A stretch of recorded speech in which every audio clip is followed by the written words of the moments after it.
LinkedIn. Why am I bouncing up and down? I'm going to share something with you, actually. I'm pumped. That's why. A lot of people like to ask me, do I miss playing rugby? I used to play professional rugby for 12 years. And my answer to them is the thing that I miss about playing rugby is game day. It's the anticipation of that moment when you run out onto the stadium, tens of thousands of people, a roar like you can't even imagine in your head right now, and the exhilaration of running onto that stage. The countdown, which we just had then, till kickoff, till that whistle, even the referee popping his head into the change room saying, all right, lads, 2 minutes. It's that build-up. Well, in some strange way, keynote speaking and LinkedIn Lives and when I do workshops has a similar element. I love it. I love that anticipation. There's a kickoff time and then it's go time, it's show time. It's performative in a way, just like playing rugby in a stadium is. So I just want to share that with you. That's how I'm feeling right now. And unlike in rugby, where I face an opponent, I'll be joined by an ally, a mentor, a dear friend, a kick-ass coach. Well, there's so many things that Christine Grimm does. She's a multiple business owner, nearly 3 decades of executive coaching, Fortune 500 companies. I already mentioned mentor, workshop facilitator. I mean, she's a shaman as well. Like, is there anything she cannot do? That means 1 minute she could be holding you accountable verbally, calling you on your BS, and the next she's healing your energy with crystals. I love this woman, and you're going to love her too. I've had her on here before, and I will continue to keep bringing her back. Without any further ado, Christine Grimm, everyone. You made me sound so good. God, the pressure. I mean, it's not hard at all. Chris. You? Hi. Good to see you. I'm always, and as you can tell, I get pumped. We just had a quick little chat before, and then the stuff coming out of your mouth. I'm like, yes, yes, yes, yes. All right, let's save it for the people. Let's let them benefit as well. Yeah, let's save it for the people. Let's do it. So, Chris, you're aware of the topic and why I'm passionate about this. People spend, on average, nearly or more than a third of their life working. Why on earth then wouldn't we try and make the most of our work, enjoy it as much as possible? And I think people they want that. They just need help, whether they're leaders creating those cultures, employees trying to find the right kind of work for them, and then when they're in the environment, how to fit in that environment and contribute. So today's discussion, I want to be about that. And you know these situations all too well. You coach leaders on how to create them. You coach individuals on how to develop the mindset, which is what we're kind of zeroing in on today, mindset. First and foremost, enjoyment. Definition to you. It means so many different things, so many different people. What does enjoyment mean to you? What's your definition? Well, I think that at a baseline, people want to be there. Like, they get up every morning and it's actually interesting. It is in some way valuable, right? Like, I feel valued. The experience is valuable. There's a lot probably in that, but I do think it's fairly basic. And then we can also talk about maybe what's underneath that. I heard some of your other conversations. I agree with everything people are saying. Culture is important. Leaders are important. I think we also, in hybrid environments, the definition of enjoying our work is shifting and changing as people are still acclimating to not going to a place all the time, because place oftentimes for people, I think in the past, was weighted heavily. So, yeah. And just on that, I mean, you mentioned, so there's so many different ways you can enjoy work, isn't there? And that's why I think it's important to explore the different elements. It's not just about having fun. That word enjoyment, we tend to associate with fun things we do, or even the weekend. And therefore, work, we don't tend to associate with enjoyment unless we've found our calling, or there's a lot of pressure too for people to find that, that famous quote, if you love what you do, you'll never work a day in your life. Well, that's just not realistic for a lot of people, if not most people. Yeah. What we're here to say is enjoyment also means belonging, being challenged at the right level so that you grow, you overcome adversity, and then you're better for it on the other side of that. So let's talk a little bit more about when creating that enjoyable environment in work. It's on everyone, isn't it? It's not just It sure is. the leader of the company. So who are the key players in how to create an enjoyable environment? Well, I think that there are people, in most organizations that it's part of their job to create an environment that feels good to people, whatever that means for your environment. That has to do with culture. It has to do with experiences. I think you talked to Brett Braverman. He's really great at that. Really thinking about what experience are we giving our employees, and is it bringing our culture to life? I think that's, really important. But I also think that each individual person, you just said that, has to take accountability for his or her work experience beyond, the obvious way we experience work. And what I mean, everybody, is that I think each one of us has to know, like, what are we going to work for? Besides getting paid, what experience of my work do I want? And is the job that I have, whether you own your own business or, you work in a company, it shouldn't matter, right? Even if you work for a big company, you still have to be accountable for your own experience. In other words, like, how am I showing up? Am I prepared for things? Is my goal to be good at something? So, it doesn't matter what role you're in. You should want to do things well all the time. And I actually believe, as a coach, this is one of the primary ways I see people either loving their work experience or hating their work experience. Right? Is like, are you phoning it in, or are you actually, really taking your role seriously? Even if you're in a chaotic environment, even if you're in a place that's changing all the time, so it's really easy to say this place is crazy or it's chaotic or it's dysfunctional. My answer usually is like, oh, okay, well, how are you showing up? And are you intentional about your work? And if you are in some way not getting the work that you want, because sometimes that happens. Are you advocating for yourself? Are you talking to your manager? Are you having the conversations that you can have so that you can shape that experience? And I think when people feel in some level of control, especially adults, of their experience, then work has more meaning. And that means it feels good.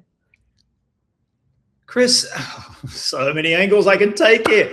Thank you, by the way, because absolutely in my framework for how to create work enjoyment, it starts with me. 3 levels, effectively. Me, them. It's how now we interact with others. But you've got to understand yourself first.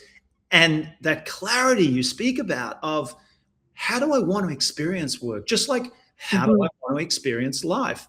Just on that for a moment, you've coached thousands of people, not just in the workplace, but in personal life as well. What percentage of people would you say, kind of putting you on the spot here, but just an average of people you've coached that are unaware? They just don't have that clarity or even the practice of checking in with themselves and understanding how they want to experience work/life. Ooh, I was thinking, is it 80/20?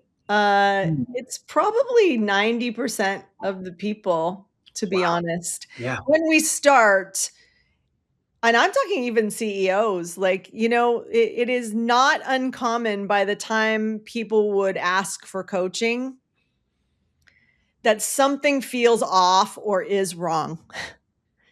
So everybody context here, you don't usually pay coaches like me unless you want to either fix something or you want to be next level. And so we are really going to have to do some work to do something very different and better. So I think it's a lot of people who are, carrying either what I call the simmering level of dissatisfaction, looking at all of their experiences and identifying, all the ways they wish things were different. Mm-hmm. That mindset alone, which can be very real, right? There actually can be things that are terrible going on, toxic, terrible, dysfunctional. Like I said, most organizations, the modern organization is what I'll call what we have now since 2020. Let's just put ourselves in that space. Mm. I find that we're trying to figure it out, right? The modern workplace doesn't seem to have any time for recovery. Change is just coming in like sets of waves, but they seem to always just get bigger and bigger and you haven't recovered from the last one. And so honestly, I don't know that a lot of people know how to even live in those environments well. I also think, and I was saying it to you before, so I'll put it here. I also experienced that a lot of people, no matter how successful they've been in the past, whatever role they've been in, etc., at a certain point, now it's happening to everyone. You get to a place where you feel incompetent. And for everybody, right, you can look it up. There's been theories on adult learning that have been around for a very long time, long before we've been coaches. So it is known that adults need to feel a certain level of competence. Yeah. Well, because our identity is so tied to what we do, that if you feel consciously incompetent for too long, most likely you are going to become demotivated.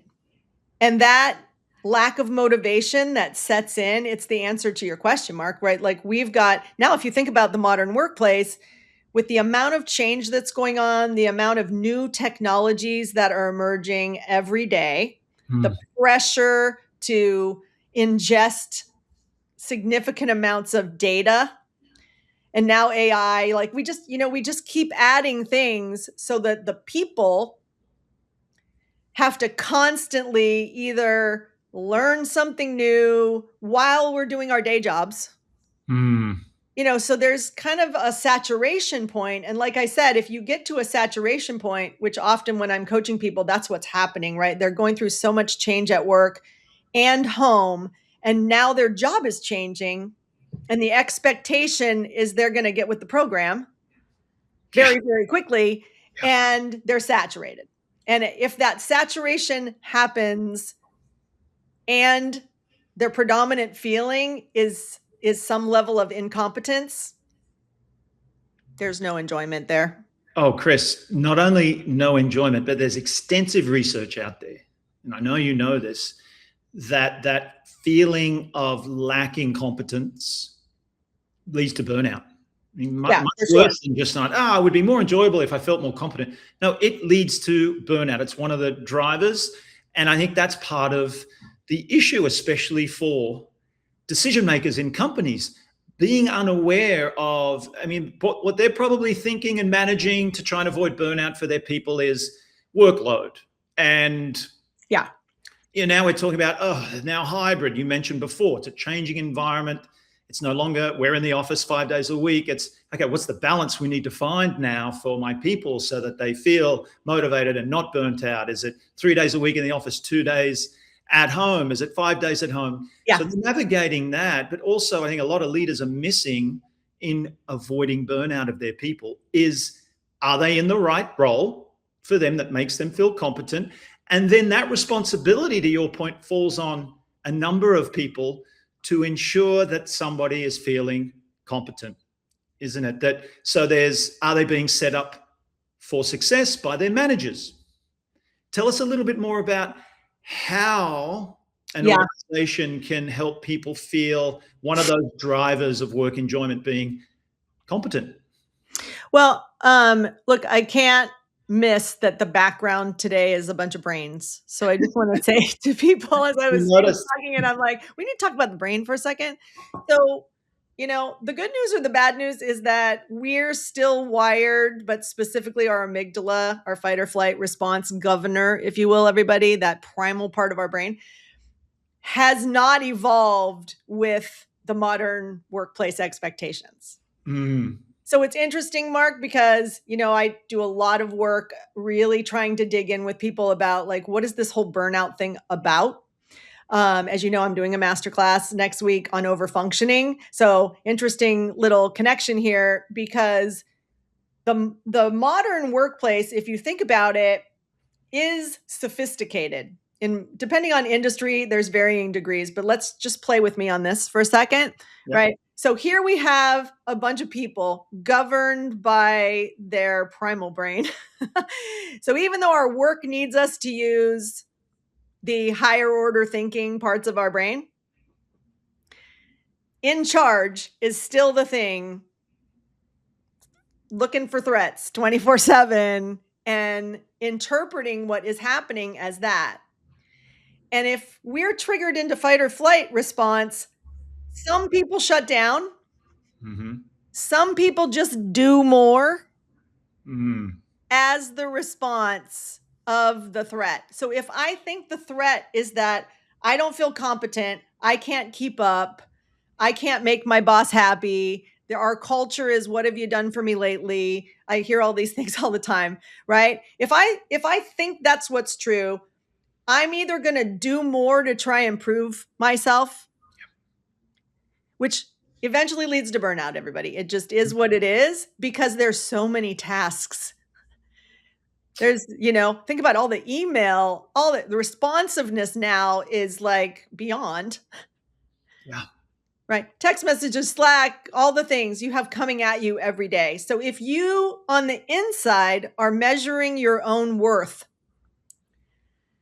based on productivity, and productivity is now completely out of control in most places. Like it's almost impossible to get to the end of the day and check everything off the list for most people.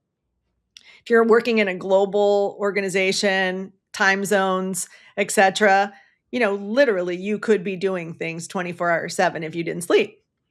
Yeah. Right. So of course we're going to see burnout because half or more of the population are just going to keep trying to keep on the treadmill, right? Like I'm just going to keep going, keep going, keep going. And sooner or later, hopefully all that effort, someone's going to recognize and I'm going to get rewarded for it.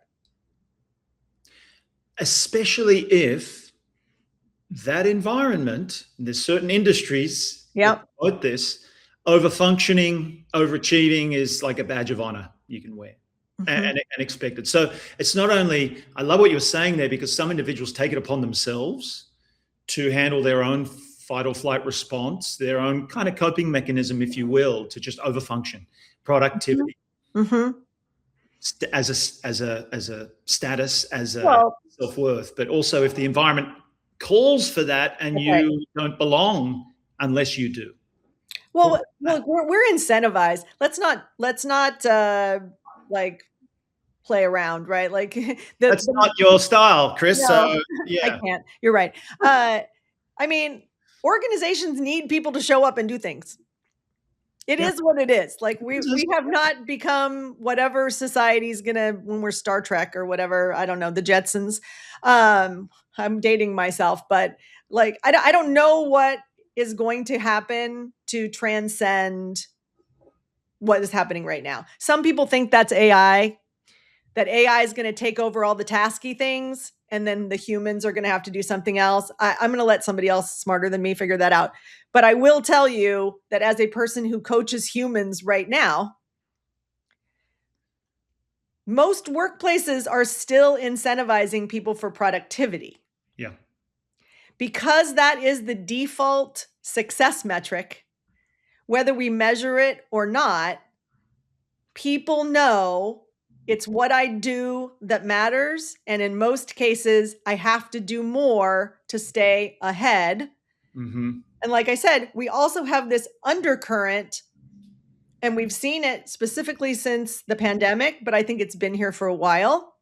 The pandemic just amplified it, where roles are changing because technology is making the world smaller.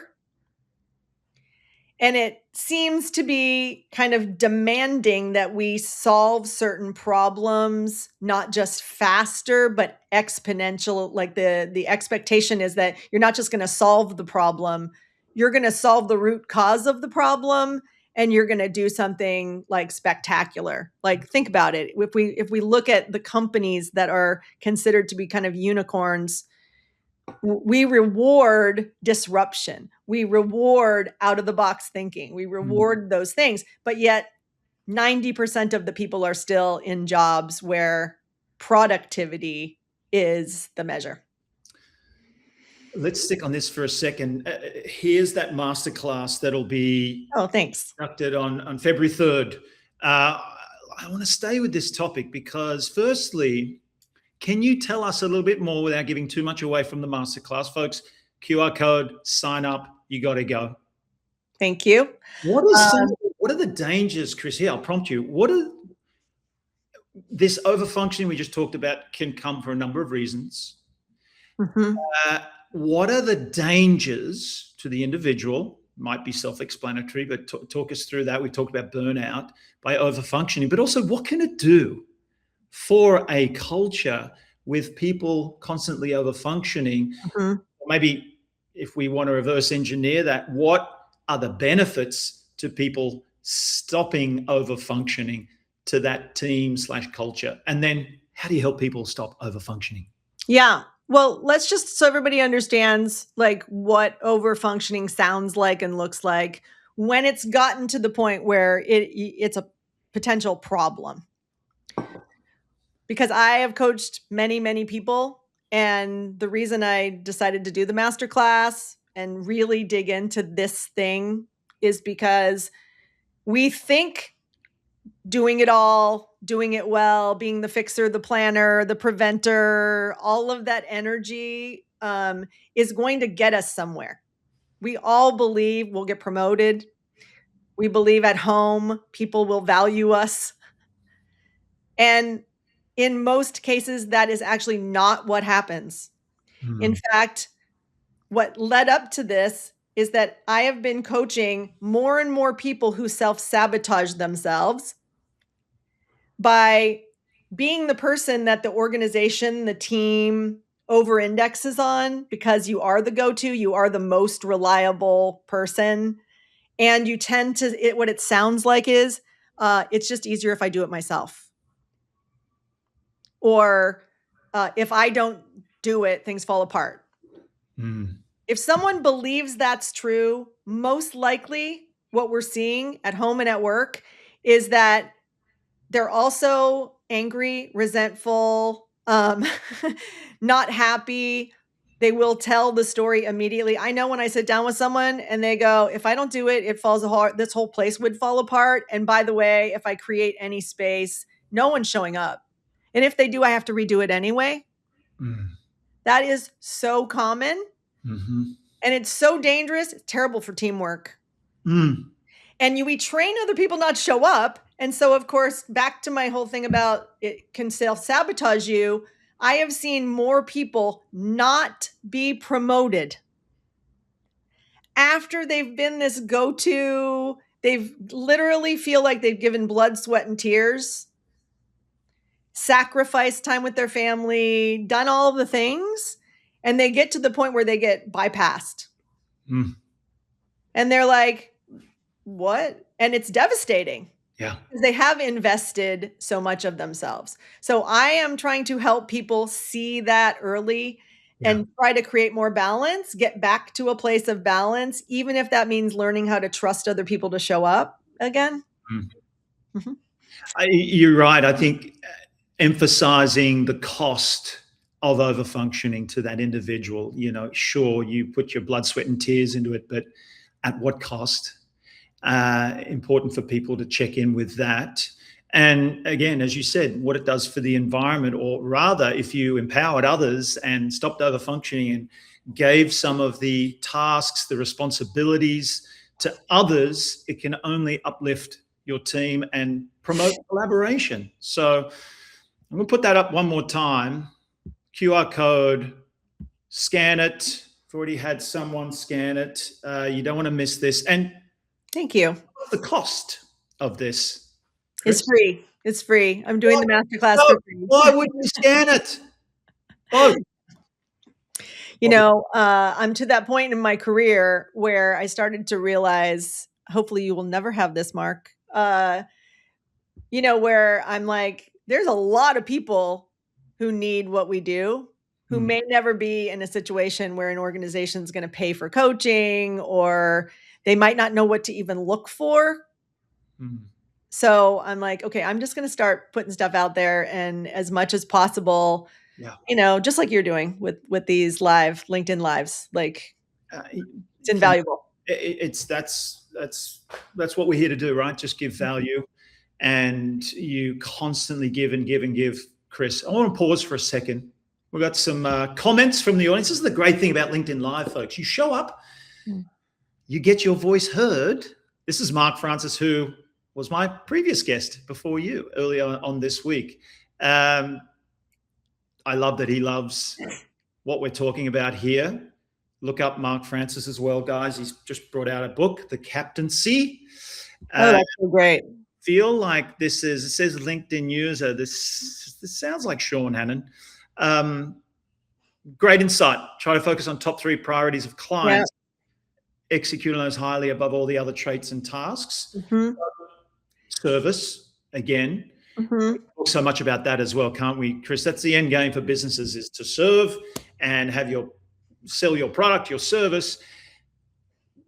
But a lot of organizations get lost, right? They start looking inward. So this is a really great one, because I think back to what we were saying about burnout and productivity, you know, a lot of organizations get so focused on themselves, they forget about prioritizing the customers. So yeah, that's a great way to kind of sort through, you know, prioritizing and then looking at back to that enjoyment factor. Most people would tell you working with their customers is often a lot more fun than going to a whole bunch of meetings and making PowerPoint. Yeah. You know, we have to do both.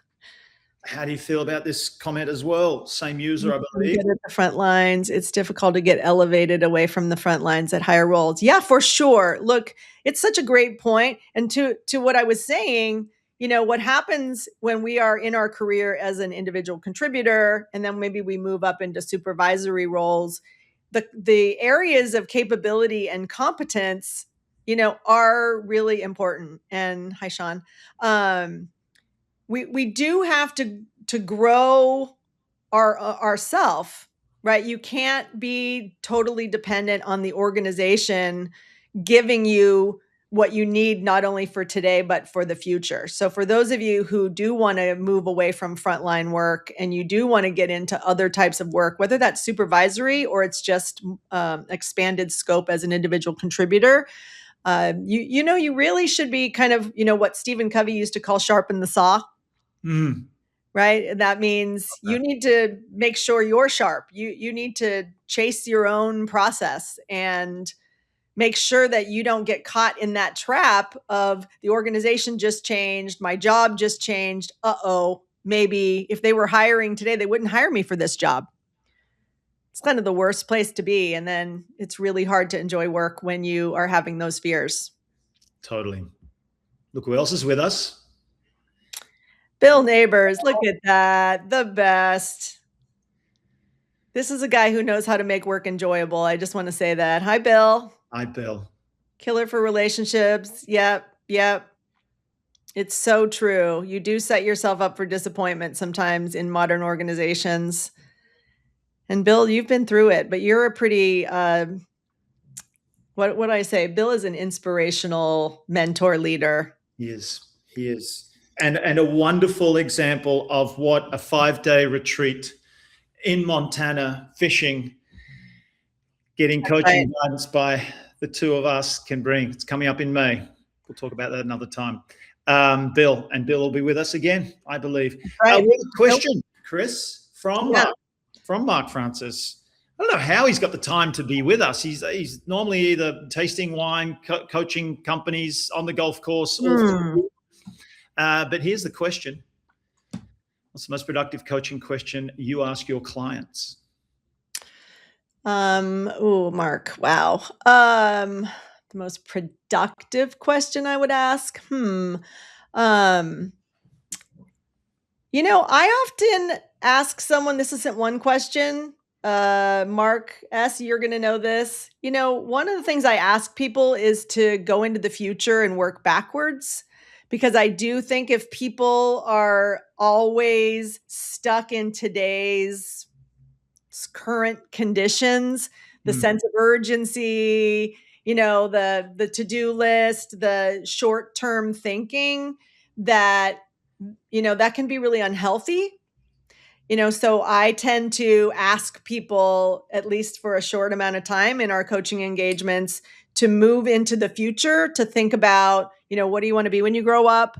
If people are more seasoned and they're deeper into their career, even CEOs, I'm often saying, hey, let's go as far out to the end of your career as we can. And work backwards so that you are choosing for yourself, whether you stay in the job that you're in or you maybe move on to something else. Like, let's be intentional about choosing your life experiences so that one day you don't wake up and realize you were on somebody else's train. Stephen Covey, right? Yeah. The end in mind. And what are some of the findings you get, some of the responses when you have people? I imagine one of them might be they realize that what they're doing right now, like you said, caught in the weeds or focusing on certain things, aren't in alignment with that end picture, and that might help give enough clarity to start moving in a different direction. Are there other sort of typical responses you'll get? Yeah. Look, I think maybe there's a few light bulbs, Mark, if I can just put it that way. Yeah. That exercise most likely is going to lead people to have, light bulb number one, I'm not actually being intentional about my career. Yes. I'm working, but year after year, I'm still in the same job. I'm still living the same way. I'm still pushing off what I need to do. That's, really common.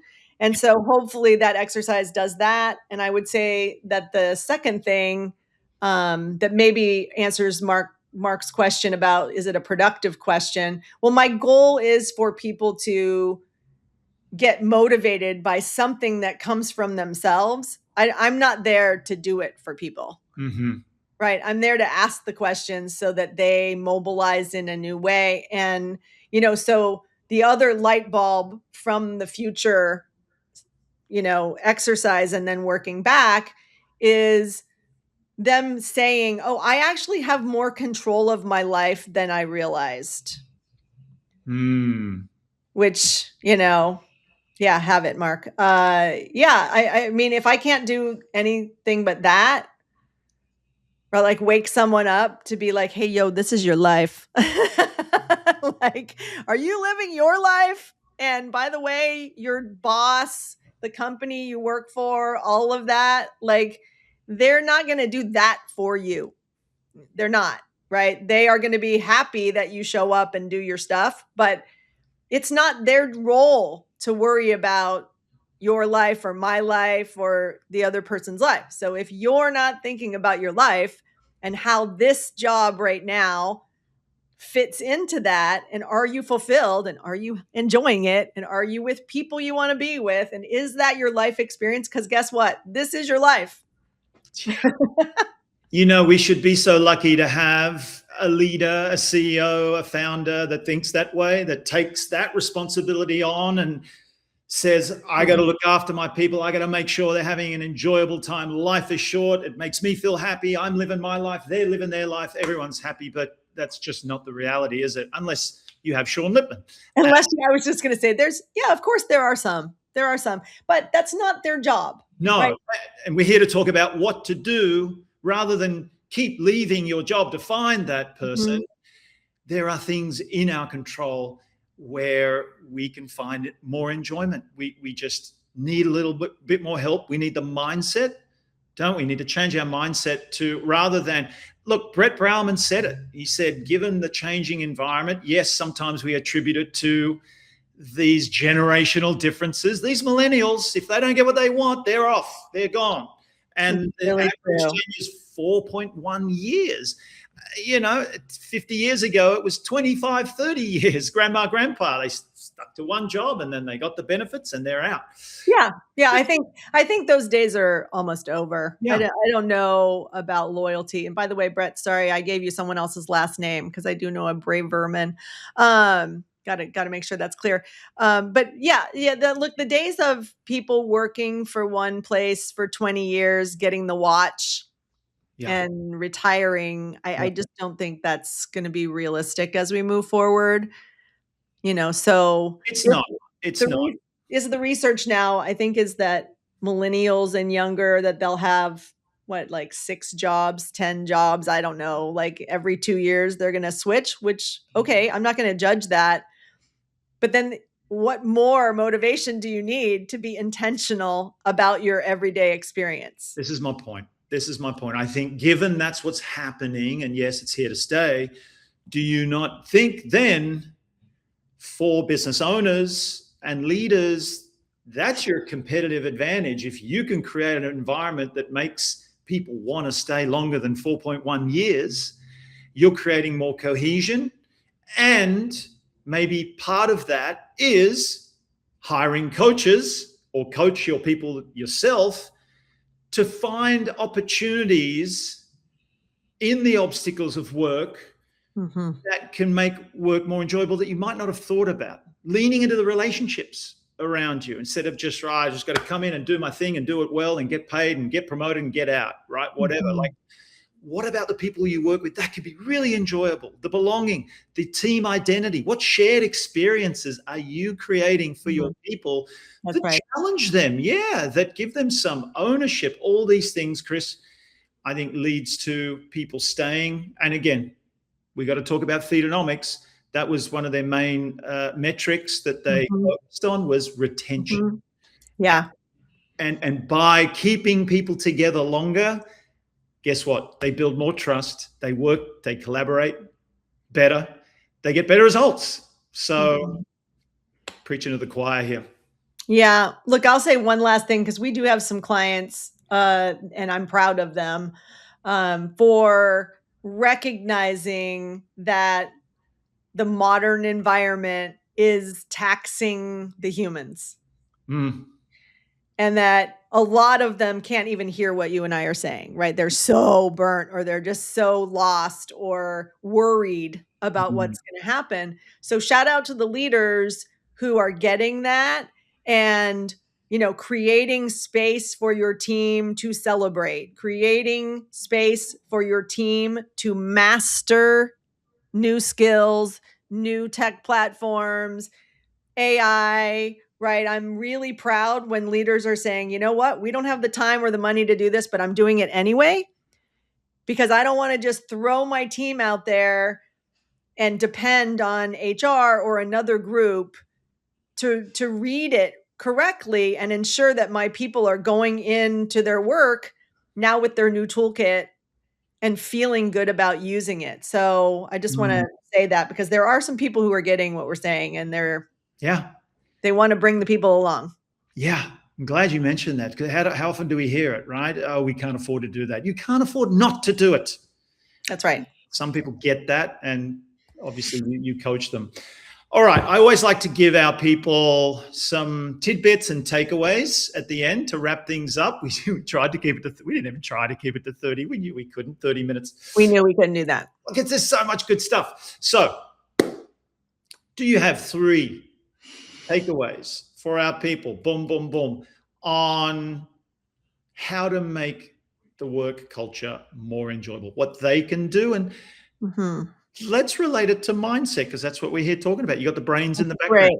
That's great. So Yeah, my number one thing is actually mindset. Mark did not pay me to say this. I didn't even know he was going to put up the brains.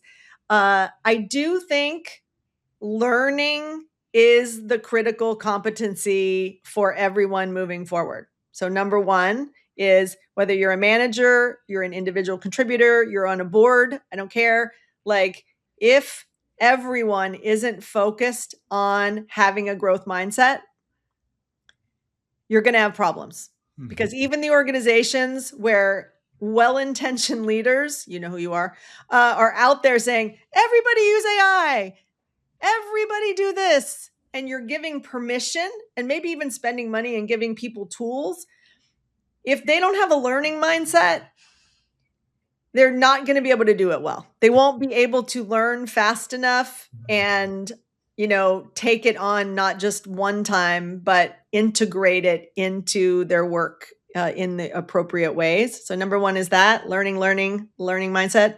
The second one, like I was saying, is everyone needs to find, what is going to make me feel valued in my current experience, or if you know the current place where you are employed is not going to be it for you for very long, that's fine. But you don't just go onto LinkedIn or Indeed or any of these places and get seduced into the next thing without doing your own work first. So please don't go into a job search like just throwing your resume out there and looking at the money or whatever. Like that should be secondary. You should be crystal clear about the experience you want to have in the next place so that when they're interviewing you,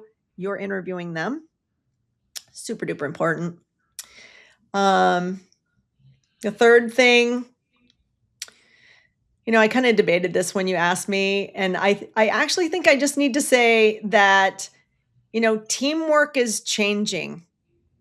And I don't know where we're going to end up, everybody, but I do think new intentionality around teamwork is necessary because we seem to be moving into a world where team membranes are permeable.